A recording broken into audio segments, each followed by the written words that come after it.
Hello बच्चा लोग, कैसे हो। मेरा नाम देव जिलानी और आपका स्वागत है जीडी इंस्टीट्यूट से। तो आप जानते हैं कि 4 दिन पहले मैंने एक वीडियो डाला था और 4 दिन बाद वीडियो नहीं आया। तो 4 दिन के बाद अभी ये वाला पहला ये दूसरा वीडियो चल रहा है। तो अ, आप सोच रहे होंगे कि लगातार वीडियो क्यों नहीं डाल रहे हैं। तो कुछ कारणवश मैं डाल नहीं पा रहा था, लेकिन आपको वादा करता हूँ कि शनिवार और रविवार ये 2 दिन ना आपको वीडियो जरूर मिलेगा, है ना। तो आज हम बात करेंगे बीटेक बीएससी फर्स्ट सेम के मैथमेटिक्स डिपार्टमेंट। मैथमेटिक्स के लिए हम सिलेबस निकाल रहे हैं विद जीडी इंस्टीट्यूट। तो पढ़ना क्या है और क्या सिलेबस है इसके अंदर और क्या जानकारी है इसके बारे में आपको बताएंगे। ठीक है, तो जानकारी कुछ इस प्रकार से है कि आपको सबसे अच्छी मैंने आपको बताई थी बुक के बारे में, पहले मैं आपको बता चुका हूँ। आप मेरा पहला वीडियो देखेंगे तो आपको मालूम पड़ेगा कि पहले वीडियो में मैंने मैथ्स के बारे में बताया था। तो कुछ ये वाली है बुक। ये बुक आप देख पा रहे हैं। ये बुक डॉक्टर एच के पाठक की बुक है ये, और इसका पहला नाम है प्रारंभिक कलन या फर्स्ट इंट्रीगल आपके बारे में आएगा। ठीक है, और ये बीएससी फर्स्ट सेमेस्टर की बुक है ना। इसका प्राइस रेट दिया होगा शायद।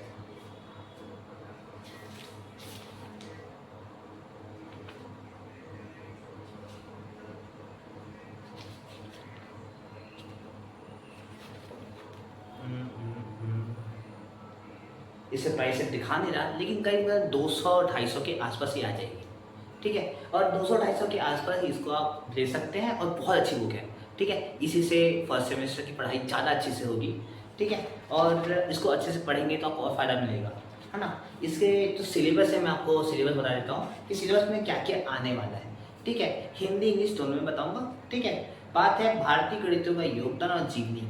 ठीक है, आपको बायोग्राफी पढ़नी है मैथमेटिशियन के बारे में।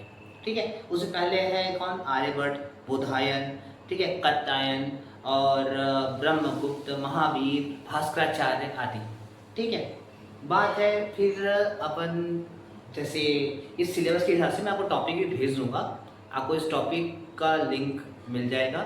ठीक है, साथ में अनुक्रमों का अभिसरण। ठीक, अनुक्रमों का अभिसरण यानी कन्वर्जेंस ऑफ सीक्वेंस। ठीक है, इसके बारे में हम अभी पढ़ेंगे और थोड़ा बहुत इसके अच्छे बारे में विस्तार जानेंगे कि होता क्या है ये। ठीक है, और बात है वास्तविक संख्याओं की श्रेणियों का अभिसरण। ठीक है, अब इसमें सीरीज में करेंगे। वो था सीक्वेंस में, ये है सीरीज में। ठीक है, 2 पार्ट है इसके और ये यूनिट 1 चल रहा है ना। ठीक है, यूनिट 1 के बारे में क्या क्या बता रहा हूँ आपको। यूनिट 1 में पहला है जीवनी, दूसरा सीक्वेंस एंड सीरीज। ठीक है, सीक्वेंस एंड सीरीज। ठीक, फिर है लिमिट एंड, हाँ लिमिट है आपका 4th चैप्टर है लिमिट। किसका, हमारे इकाई 1 यानी यूनिट 1 का चैप्टर। ठीक है, अब जैसे जानते हैं कि हमारे 4 यूनिट होते हैं टोटल मिला के, first unit, second unit, third unit, fourth unit. ठीक है, कभी कभार फर्स्ट यूनिट के अंदर 3 चैप्टर या 4 चैप्टर आते हैं। ठीक है, तो आपको उस चैप्टर को पढ़ना है, समझना है। ठीक, तो ये है लिमिट एंड कंटिन्यूटी, सीमा और सातत्य। ठीक है, ये हमारे यूनिट 1 में है। ठीक, बात करते हैं यूनिट 2 की। अच्छा, यूनिट 1 में 5वां चैप्टर भी है और वो है अवकलनीयता, डिफरेंशिएटिंग। ठीक है, अवकलनीयता भी आ सकता है और अवकलनीयता दिया है तो अवकलनीयता आएगा ही। ठीक, इकाई 2 में है हमारा यूनिट 2 में हमारा है रोले और लैग्रांज का प्रमेय। आप ये पढ़ चुके हैं 11th में, जानते होंगे। ठीक है, रोले लैग्रांज के बारे में मैं आपको बताऊंगा भी और उसके बारे में समझाऊंगा भी। ठीक है, जुड़े रहेंगे तो अच्छे से समझ पाएंगे। ठीक, और फिर है हमारा लेबनिज प्रमेय। ठीक है, ये आपके लिए नया है। ठीक, समझेंगे एक एक करके, सब समझेंगे। ठीक है, फिर आता है मैक्लारिन और टेलर प्रमेय। ये भी आपके लिए नया है। तो अब प्रमेय को नहीं पढ़ें। ठीक है, हम बहुत कुछ क्या करते हैं, प्रमेय को इग्नोर कर देते हैं। तो इस बार हम प्रमेय भी पढ़ेंगे। ठीक है, और प्रमेय से ही आंसर आएंगे, क्वेश्चन आएंगे। ठीक है, तो आप प्रमेय जरूर पढ़िए, बिना प्रमेय के कुछ नहीं होने वाला।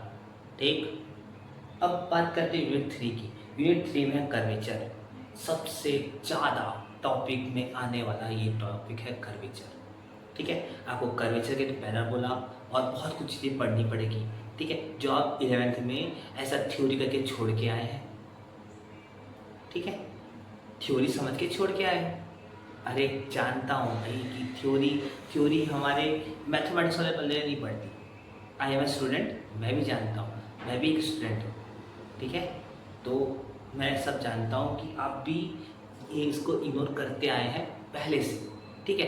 अब इसको थोड़ा सा सीरियसली के पढ़ेंगे तो अपन को आ जाएगा, ठीक है। और बहुत ईजी बनाऊंगा क्योंकि मैं भी तुम्हारे जैसा ही हूँ, ठीक है, तुमसे अलग नहीं हूँ, ठीक।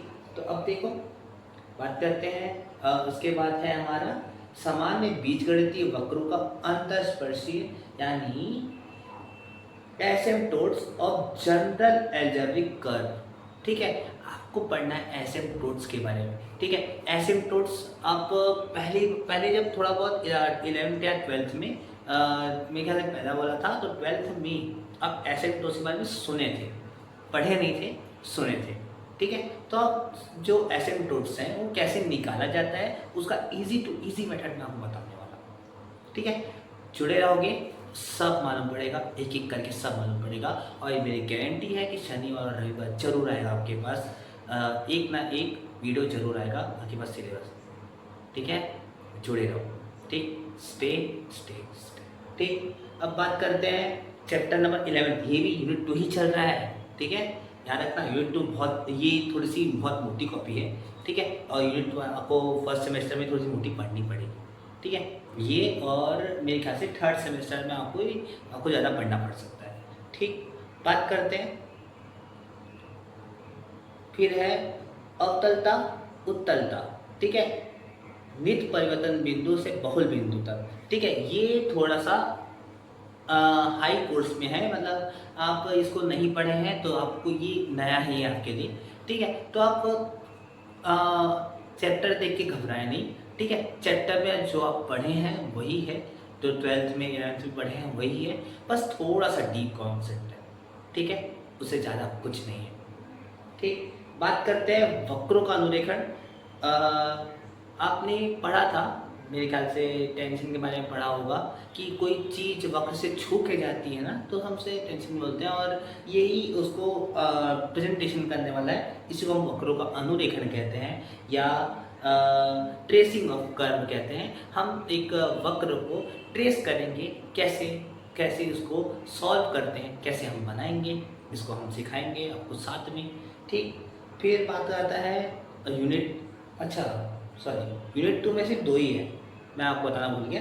यूनिट 2 में सिर्फ यही है, रोले और लेग्रांज थ्योरम है, ठीक है, आपका लेibniz थ्योरम है और मैक्लेरिन और टेलर थ्योरम है। ये 3 मिला के आपका दूसरा यूनिट बनता है, और तीसरा यूनिट आपका बनता है ये कर्वेचर वाला जितना चैप्टर से ना वो सबका अपर थर्ड यूनिट है। और फोर्थ यूनिट है आपका अपरिमेय बीजीय फलों का समाकलन। अच्छा, इसमें थोड़ा सा इंटीग्रल पॉइंट है, यानी आपको इंटीग्रेशन करना है। हाँ जानता हूँ, इंटीग्रेशन से लोगों का बहुत बहुत दूर दूर का नाता है, ठीक है। समझ सकता हूँ कि 12th में आप बहुत ज़्यादा पढ़े इंटीग्रेशन को और बहुत ज़्यादा इंटीग्रेशन यूज़ किया है ना। मैं समझ सकता हूँ इंटीग्रेशन के बारे में कि आप इंटीग्रेशन क्यों इतना सारा पढ़ सकते हैं, और 12th में बहुत सारा हम पढ़े हैं, ठीक है। वो पढ़ के इतना गंदा बोर हुए हैं, ठीक है। सब जानता, चिंता मत करो, सब सिखाया जाएगा, वो भी इजी टू इजी मेथड में, बहुत शानदार मेथड में, ठीक है। जुड़े रहो मेरे साथ। मेरा नाम देव जिलानी, और अब आपको बताया जाएगा कि समाकलन में क्या क्या चीज़ें हैं, ठीक है। आप पहले पढ़े थे इजी समाकलन, और उसके बाद पढ़े थे आप थोड़ा सा कठिन समाकलन, है ना। तो वही है, इसमें भी अपरिमेय संख्याओं का समाकलन, ठीक है। फिर आता है अभिसम समाकलन, और ये है आपका समन्वयन सूत्र। समन्वयन सूत्र को बोलते हैं रिडक्शन फार्मूला। रिडक्शन फार्मूला पूरे बीएससी या बीटेक का थोड़ा सा मेन पॉइंट है, तो आपको रिडक्शन फार्मूला अच्छे से पढ़ना है, ठीक है। बिना रिडक्शन फार्मूला से आपको समझ में नहीं आने वाला, ठीक, क्योंकि ये मेन पॉइंट्स आप पकड़ के चलोगे ना, तो आपको इतना तो कंफर्म है कि आपको पास होने से कोई नहीं हो सकता, ठीक है, और आपको पास नहीं होना है, इतना कंफर्म है। 70 में से लगभग 50 से 60 नंबर आपका आना चाहिए, तभी आपका नया CGPA बनेगा, सॉरी CGPA नहीं SGPA बनेगा, तो आपका आपका अभी आगे बढ़ने का चांस बन सकता है, ठीक है। और इतना तो है, गारंटी है कि बैक लाने नहीं दूंगा, ठीक है, बैग लाने मैं बिल्कुल नहीं देने वाला, तुम चिंता मत करो, जुड़े रहो मेरे साथ, ठीक है। तो कुछ इतने हैं, और एक है डिफाइन इंटीग्रल, इसके बारे में आप पढ़ चुके हो, ठीक है। तो टोटल 4 यूनिट है आपके पास, और ये प्रारंभिक कलन, ठीक है, HK पाठक, ये बुक आपको लेनी है, ठीक। इस बुक से आपको बहुत कुछ समझाएगा। मान लीजिए अगर HK पाठक नहीं मिली तो आप नवबोध भी पढ़ सकते हैं, ठीक है, जिससे आपको और फ़ायदा हो सकता है, क्योंकि नवबोध में बहुत सारी ऐसी चीज़ें दी जाती है जो हमको हम अननेसेसरी करके छोड़ देते हैं, लेकिन वो बहुत ज़्यादा इम्पॉर्टेंट होती है, ठीक है। तो अभी तो इसको पढ़िए, और ये मैं पढ़ाते रहूँगा और पढ़ाते रहूँगा, ठीक है, साथ में जुड़े रहेंगे तो सब कुछ मालूम पड़ेगा, ठीक है। ठीक, चलो फिर मिलते हैं अगले वीडियो में, और अगले वीडियो में मैं आपको बढ़ाने वाला हूँ हिस्टोरिकल बैकग्राउंड के बारे में, ठीक है। हिस्टोरिकल बैकग्राउंड मतलब वो बहुत सारे भौतिकी, मैं पहले चलूँगा फिजिक्स, तो भौतिक शास्त्रों के जीवनी के बारे में बताऊंगा, इजी टू इजी वे में, जिसे तुम पढ़ के या एक बार सुन के भी याद कर सकते हो, ठीक है। बहुत इजी होगा, और आपको समझ में धीरे धीरे सब कुछ समझ में आ जाएगा, ठीक है। चलो अभी मैं अपनी वाणी को विराम देता हूँ, और पढ़ो, ठीक है।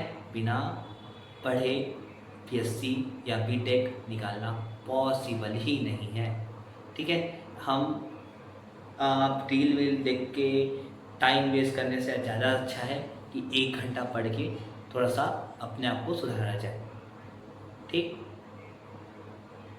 चलो।